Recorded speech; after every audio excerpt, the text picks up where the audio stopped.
तर मित्रांनो, हे 3 महिन्याचं लेकरू त्याचा मृत्यू झाला. तर त्याचं कारण मित्रांनो तुम्हाला सांगतो.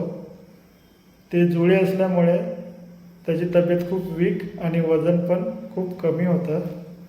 पण रात्री आई त्याला झोपून दूध पाजत असल्यामुळे त्याला झोपून दूध खेचता नाही आलं आणि अन्ननलिकेत अटकून त्याचा मृत्यू झाला.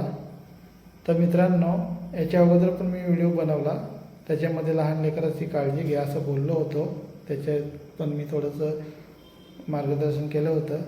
तसंच आता काही लोकांना एक मी सांगतो की आपल्या घरात लहान लेकरू असेल तर त्याला झोपून दूध पाजू नका, कारण तर बाळाला खेचायला त्रास होतो. तुम्हाला दूध पाजायचं असेल तर तुम्ही उठून बसा आणि बाळाला घ्या, नंतर दूध पाजा. कारण तर हे बाळाचा तसंच झाला प्रॉब्लेम. ते आधीच वीक असल्यामुळे त्याला दूध खेचता नाही आलं बरोबर आणि त्याचा दूध पिता पिताच मृत्यू झाला. ते लगेच घेऊन गेले डॉक्टरकडे.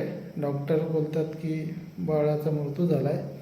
तर मित्रांनो, आता पण एक तुम्हाला काही लोकांना एक मार्गदर्शन करतो की थोडी लहान लेकरू असेल तर 1 ते 1.5 वर्ष तुम्ही त्याला झोपून दूध पाजू नका.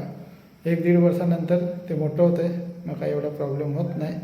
तर थोडी काळजी घ्या लहान लेकरं असतील तर. चला तर मग.